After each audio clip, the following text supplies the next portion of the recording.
لا حول ولا قوة إلا بالله العلي العظيم أعوذ بالله من الشيطان اللعين الرجيم بسم الله الرحمن الرحيم الحمد لله والصلاة على أهلها رب اشرح لي صدري ويسر لي أمري واحلل عقدة من لساني يفقهوا قولي أما بعد۔ عزیزان گرامی، آج 13واں درس ہے جو سورہ کہف کی آیتوں کی تفسیر آپ کے سامنے پیش کی جا رہی ہے۔ آج آیت نمبر 25 اور 26 اور 27 ہے جو اس درس میں آپ کے سامنے مختصراً تفسیر کے عنوان سے بیان کیا جائے گا۔ اصحاب کہف کا واقعہ آپ کے سامنے بیان کیا جا رہا تھا کہ وَلَبِثُوا فِي كَهْفِهِمْ 300 سِنِينَ وَازْدَادُوا 9۔ ظاہر سی بات ہے ان کے سونے کی مدت کے بارے میں اختلافات چل رہے تھے، تو اس کے بعد اور یہ لوگ اپنے غار میں 300 برس رہے ہیں۔ پروردگار کہہ رہا ہے کہ یہ لوگ اپنے غار میں 300 برس رہے ہیں، جبکہ یہ لوگ آپس میں جب گفتگو کر رہے تھے تو کہہ رہے تھے ایک دن یا ایک دن سے کم۔ اور پھر جو کھانا لینے کے لیے شہر میں گئے تھے وہ تعجب میں پڑے ہوئے تھے شہر کے حالات کو دیکھنے کے بعد کہ ہم خواب دیکھ رہے ہیں جیسے لگ رہا ہے کہ ایک دن میں اتنی دیگرگونی، اتنا بدلاؤ کہ زبان بھی سمجھنا مشکل، زبان الگ ہو گئی تقریباً، اور اس کے بعد پہناؤ الگ ہو گیا، چہرے کا ڈھنگ الگ ہو گیا ہے نا، اور اس کے بعد بلڈنگیں کہتے ہیں کہ خراب ہو گئیں، جو بہترین محل تھا وہ کھنڈر میں تبدیل ہو گیا، جو کھنڈر تھا وہ محل بن گیا۔ اب یہ تعجب پڑے رہے کہ آخر ہوا کیا، دیگرگونی کیسے ہو گئی ایک دن کے اندر۔ تو اب اس کے بعد ان لوگوں نے جو پیسہ دیا تھا اس سے گئے روٹی لینے کے لیے، تو اس نے کہا کہ لگتا ہے خزانہ مل گیا اس کو۔ اب وہ خزانے کے چکر میں اس کو پکڑ لیا، گرفتار کر لیا، اور اس کو قاضی کے پاس لے جایا گیا، پھر قاضی کے پاس بھی حاکم کے پاس لے جایا گیا۔ اس نے کہتے بہرحال ان کو سختی کی کہ خزانہ بتاؤ، لیکن بعد میں کہتے ہیں انہوں نے کہا کہ بھائی میں کیا بتاؤں، ایک دن کا معاملہ تھا، ایک دن میں اتنا بدلاؤ ہو گیا کچھ پتہ ہی چل رہا۔ آخر میں وہ سکہ، کیونکہ دقیانوس کے جو ظالم بادشاہ تھا، جبار بادشاہ تھا، اس کے زمانے کا سکہ تھا، تو ان لوگوں نے آپس میں مشورہ کیا، پھر اس کا ان کی بات کو سوچا اور یہ اپنے غار کی طرف لے کے گئے تاکہ وہاں پہ لوگوں سے ملاقات ہو۔ بہرحال یہ پورا ایک واقعہ جو آپ کے سامنے بیان کیا گیا کہ جب غار میں لوگ پہنچے تھے سب ملنے کے لیے ان افراد سے، تو وہاں غار کے باہر اس میں ایک تختی لگا دی گئی تھی نا، سب کے نام لکھ دیے گئے تھے وہاں پر۔ تو اس غار میں سب تختی جو لگی ہوئی تھی، اس کے غار میں جو تختی لگی ہوئی تھی اس میں سب کے نام انہوں نے پڑھے اور دیکھا۔ اور یہ لوگ جو بادشاہ تھا اس زمانے کے حاکم جو تھا، مطلب دیندار تھا، مصلح صالح بادشاہ تھا، اللہ کا ماننے والا بادشاہ تھا، جو جب یہ روٹی لینے کے لیے گئے تھے، کھانا لینے گئے تھے، تو یہ لوگ جب وہاں پہنچے تھے تو غار کے اندر گئے، تو غار میں ہیبت ناک منظر دیکھ کر یہ لوگ واپس پلٹے۔ ان لوگوں نے پھر جب یہ لوگ سب کے ساتھ متوجہ ہوئے کہ ہم تو 300 سال سے زیادہ یہاں پہ سوئے ہوئے تھے، تو پھر پروردگار کی بارگاہ میں درخواست کی، اور پھر ان کو نیند آ گئی اور وہ سو گئے۔ تو بہرحال یہ واقعہ تھا۔ تو اس کے پروردگار کہہ رہا اب یہ لوگ تو سونے کی مدت کے بارے میں اختلافات ان کے درمیان پائے جاتے تھے، تو اب یہ پروردگار کہہ رہا ہے کہ اور یہ لوگ اپنے غار میں اصحاب کہف اپنے غار میں 300 برس، اور اس پر 9 دن کا اضافہ بھی ہو گیا۔ پھر دوسری آیت یہاں پہ موجود ہے، قُلِ اللَّهُ أَعْلَمُ بِمَا لَبِثُوا لَهُ غَيْبُ السَّمَاوَاتِ وَالْأَرْضِ أَبْصِرْ بِهِ وَأَسْمِعْ مَا لَهُم مِّن دُونِهِ مِّن وَلِيٍّ وَلَا يُشْرِكْ فِي حُكْمِهِ أَحَدًا۔ آپ کہہ دیجئے، اب یہ دیکھیں اللہ اپنے حبیب سے خطاب کر رہا ہے کہ آپ کہہ دیجئے کہ خداوند متعال ان کی مدت قیام سے زیادہ باخبر ہے، اللہ بہتر جانتا ہے کہ کتنے سال وہاں پہ رہے ہیں، کتنے سال سوئے ہیں۔ اللہ قدرت مطلقہ رکھتا ہے نا، اسی کے لیے پروردگار کے لیے ہی آسمان اور زمین کا سارا غیب ہے، جو بہرحال آسمان بھی ایک طریقے سے اللہ کی نعمت ہے۔ آپ کو پچھلی تفسیروں میں اگر آپ کو یاد ہو تو ہم نے بیان کیا تھا جب سوروں کی تفسیر کر رہے تھے تو اس میں بیان کیا تھا کہ اللہ نے کہا کہ تم آسمان کو دیکھو گے، یعنی ایسے آسمان کو جس کے نیچے ستون نہیں ہے۔ اب آپ غور کریں کہ آخر انسان کس طریقے سے ایک چھت بھی ڈالتا ہے تو ستون چاہیے اس کے لیے، دیوار چاہیے اس کے لیے، تاکہ ایک چھت جو اس کے اوپر ٹک سکے۔ اگر ذرا سے جو ہے 1 فٹ اور آدھا فٹ جو ہے کہتے ہیں چوڑی ہو جائے چھت، اور وہ اس لحاظ سے بیم نہ ڈالی جائے اور چھت ہو تو چھت جو ہے گرنے لگتی ہے۔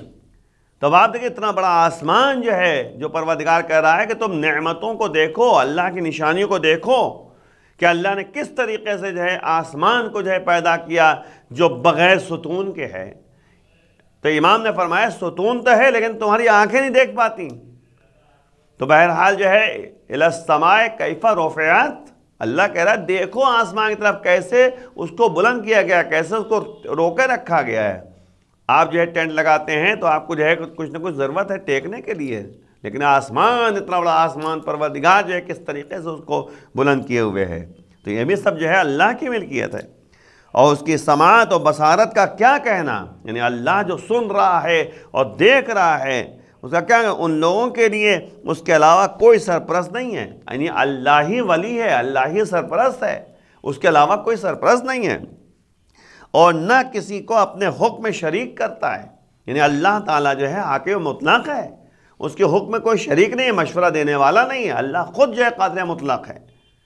لو کان فیہما آلہۃ الا اللہ لفسدتا، اگر زمین و آسمان میں اللہ کے علاوہ کوئی خدا ہوتا، کوئی معبود ہوتا تو زمین و آسمان میں فساد برپا ہو جاتا۔ ظاہر سی بات ہے، وحدہ لا شریک انما الہکم الہ واحد، صرف اور صرف تمہارا معبود ایک ہے، وہ وحدہ لا شریک ہے۔ اور اس کے بعد کی آیت جو 27ویں آیت ہے، وَاتْلُ مَا أُوحِيَ إِلَيْكَ مِن كِتَابِ رَبِّكَ لَا مُبَدِّلَ لِكَلِمَاتِهِ وَلَن تَجِدَ مِن دُونِهِ مُلْتَحِدًا، اور جو کچھ کتاب ہے کتاب پروردگار سے وحی کے ذریعے آپ تک جو ہے پہنچایا گیا ہے، یعنی جو کچھ بھی جو ہے یعنی الپروردگار کی طرف سے وحی کے ذریعے جو کتاب میں نازل کیا گیا ہے، بیان کیا گیا ہے، آپ اسی کی تلاوت کریں۔ یعنی قرآن جو یعنی سورہ حمد سے لے کر سورہ ناس تک ہے، 114 سورے ہیں، تو اس میں ہی جو ہے آپ اس کی تلاوت کریں کہ کوئی اس کے کلمات کو بدلنے والا نہیں ہے، اور اس کو جو ہے چھوڑ کر کوئی دوسرا ٹھکانہ بھی نہیں ہے۔ یعنی اللہ ہی جو ہے جو پناہ گاہ ہے، اور اللہ ہی بار بار کہہ رہا ہے الی المصیر، تمہیں پلٹ کر میری بارگاہ میں آنا ہے۔ اور گزشتہ آیات سے یہ بات تو ظاہر ہوئی اور ہوئی ہے کہ اصحاب کہف کی نیند بہت طولانی تھی، یہ طے ہے، آپ کو بتایا بھی۔ ہر سننے والا جاننا چاہتا ہے کہ کتنی مدت یہ افراد جو ہے نیند میں رہے۔ اس داستان کی آخری آیات میں اگر شک و تردید سے نکالنا ہے، یعنی پروردگار جو ہے اس یعنی جو شک و تردید پیدا ہوا ہے، نہیں کہ پتہ نہیں اتنے سال سوئے ہیں، اتنے سال سوئے ہیں، اتنے دن سوئے ہیں، تو اس شک و تردید سے اللہ نکالتا ہے ان آیتوں کے ذریعے، اور کہتا ہے کہ وہ لوگ غار میں 300 سال رہے ہیں، اور 9 سال اس میں اضافہ کیا گیا ہے۔ بنابراین غار میں سونے کی مدت اور توقف کی مدت، ٹھہرنے کی مدت 309 سال تھی۔ کچھ کا اعتقاد یہ ہے کہ یہ تعبیر 300 کے بجائے 309 کی جگہ پر 309 کے بجائے 300 سال اور 9 سال، یعنی 300 سال بھی رکھیے اور اس میں اضافہ کیجئے 9 سال۔ وہ کیسے اضافہ کیا گیا ہے؟ اشارہ ہے شمسی اور قمری لحاظ سے، ہے نا، شمسی اور قمری لحاظ سے۔ ظاہر سی بات ہے ابھی اس وقت جو ہے 1445 چل رہا ہے قمری لحاظ سے، ہے نا، اور اس کے لحاظ سے 2024 چل رہا ہے، یعنی شمسی لحاظ سے، میلادی لحاظ سے۔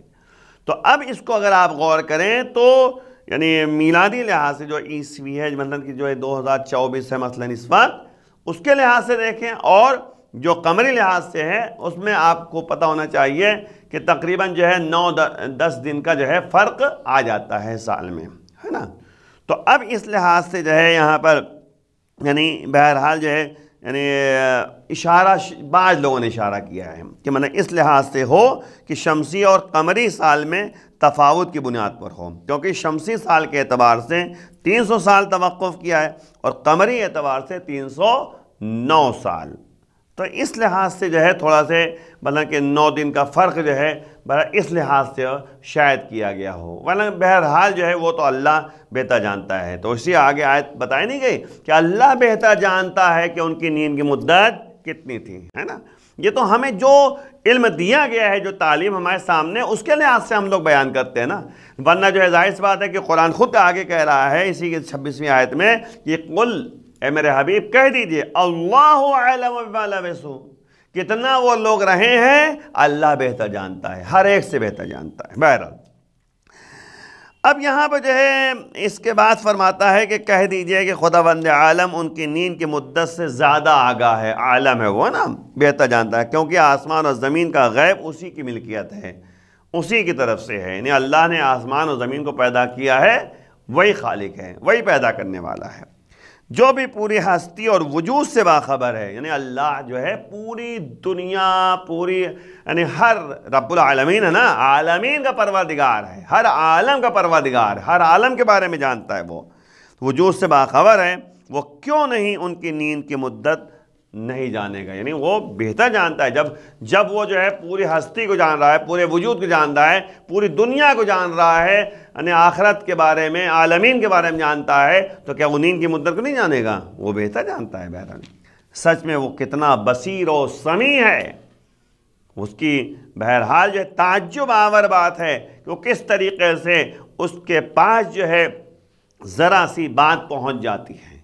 آپ دیکھیں امام کو، ائمہ تحرین کو، اہل بیت اطہار کو پروردگار نے جو ہے اپنے لیے اپنے افعال کا نمونہ بنا کر بھیجا ہے کہ ان کے افعال جو ہے، اگر اللہ کے افعال کو دیکھنا ہے تو اہل بیت کے افعال کو دیکھ لو، کس طریقے سے اللہ مردے کو زندہ کرے گا، وہ اہل بیت کو دیکھ لیجئے آپ کہ کس طریقے سے مولا کائنات نے مردے کو زندہ کیا تھا، ہے نا، اس طریقے سے یعنی نبی نے جو ہے مردے کو زندہ کیا تھا۔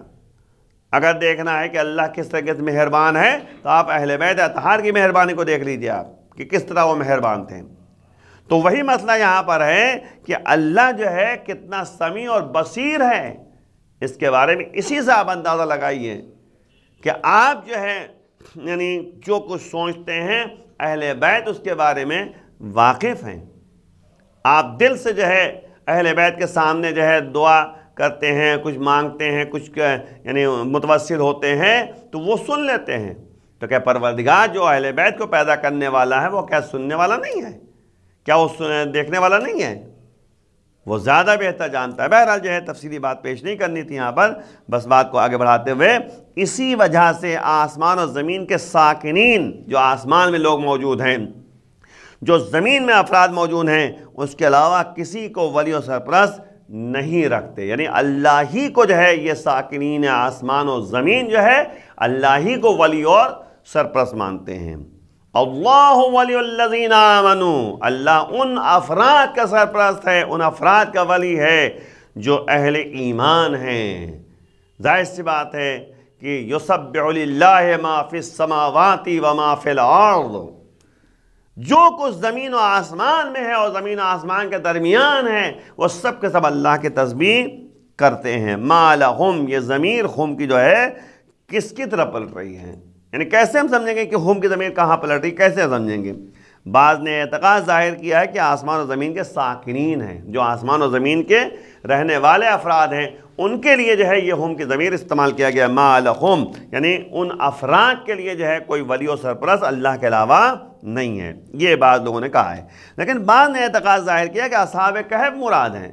آپ دیکھیں یعنی اگر غور کریں گے تو شاید یہی مناسب ہو، کیونکہ بات جو ہے اصحاب کہف کی بات ہو رہی ہے، اصحاب کہف کا تذکرہ چل رہا ہے، تو یعنی ما لہم، یعنی ان اصحاب کہف کے لیے، اصحاب کہف کے لیے جو ہے اللہ کے سوا کوئی ولی و سرپرست نہیں ہے، یعنی وہ جو ہے اللہ ہی کو ولی و سرپرست مانتے تھے، تبھی تو انہوں نے جو ہے یعنی ظالم حکومت کو چھوڑ کر جو ہے وہ غار میں گئے اور اللہ کی جو ہے پر بھروسہ اور توکل کر کے انہوں نے جو ہے پناہ گزین ہوئے تھے، اللہ سے جو ہے طلب کیا تھا، انہوں نے اللہ کو یاد کرتے تھے۔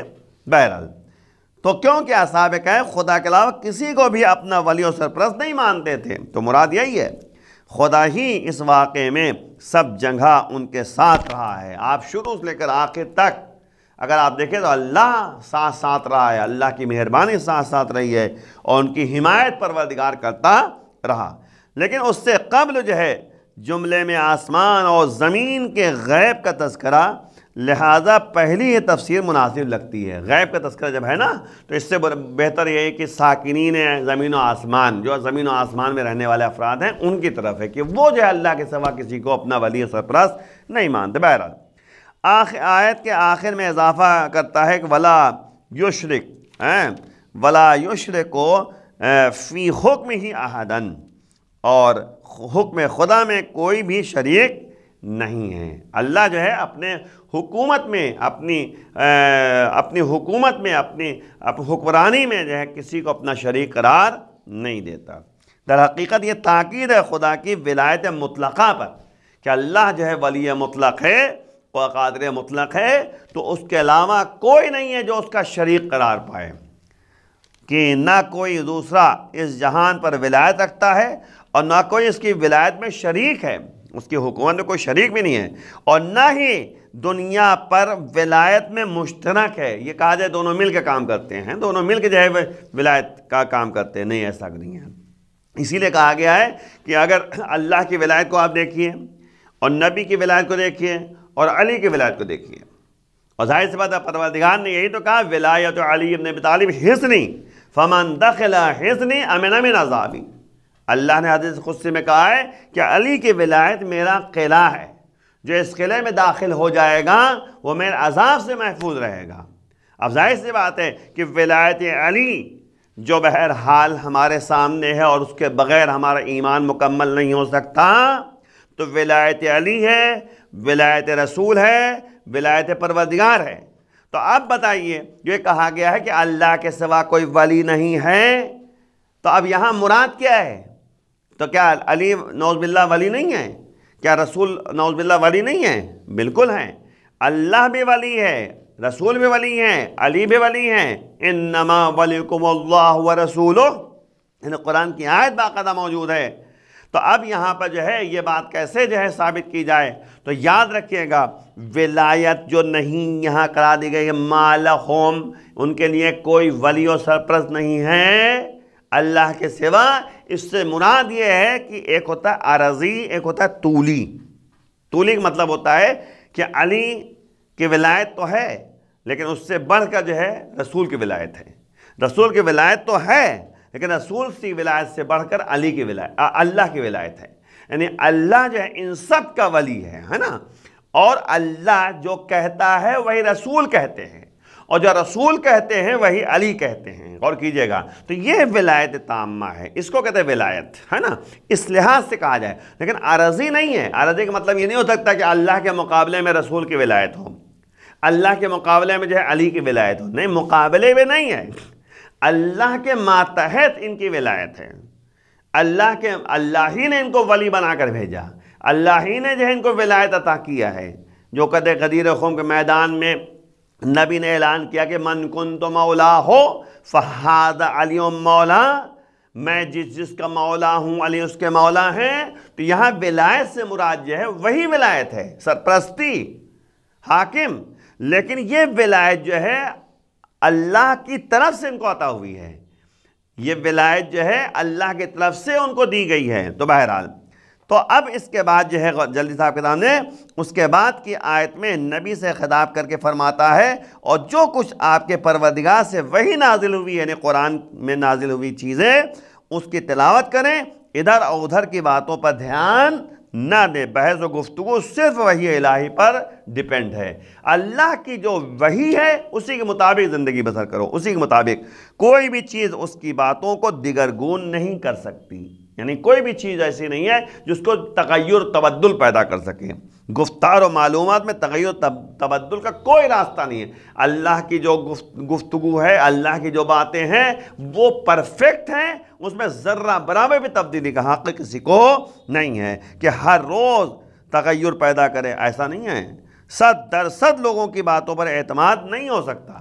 یعنی ظاہر سی بات، ہر آدمی جو ہے کچھ نہ کچھ باتوں میں تغیر و تبدل پیدا کرتا ہے، لیکن اللہ کی باتوں میں تو کوئی تغیر و تبدل نہیں ہے. اس کے علاوہ کوئی ملجا و پناہگاہ بھی وجود نہیں رکھتا. پناہگاہ صرف پروردگار کی طرف ہے. ملتحد جو ہے لحد سے نکلا ہے، مہد کے وزن پر. یہ ایک گڑھے کے معنی میں ہے، قبر کی طرح، جو قبر میں بھی لحد کہتے ہیں. ملتحد اس جگہ کو کہتے ہیں جس طرف انسان جو ہے بہرحال تمایل پیدا کرتا ہے، میلان پیدا کرتا ہے، رجحان پیدا کرتا ہے، رخ پیدا کرتا ہے. جیسے مثال پر اماں کی طرف ہے، ماں کی طرف. ماں کو بھی جو ایک طریقے سے پناہگاہ کہا جاتا ہے، لیکن اللہ جو پناہگاہ ہے وہ سب سے بہترین پناہگاہ ہے. اور ہر ملجا و پناہگاہ کے معنی میں یہی استعمال کیا گیا ہے. آخر بارگاہ میں دعا کرتے ہیں پروردگار ہمیں اس راستے پہ جو اللہ کی مرضی شامل حال ہو جائے، پر تیری مرضی شامل ہو جائے. پروردگار اس ماہ مبارک رمضان میں ہمارے تمام گناہوں کو معاف فرما، رحمت و برکت نازل فرما. پروردگار ہمارے اعمال قبول فرما، امام کے ظہور میں تعجیل فرما. وآخر دعوانا الحمدللہ بالعالمین. والسلام علیکم ورحمۃ اللہ وبرکاتہ.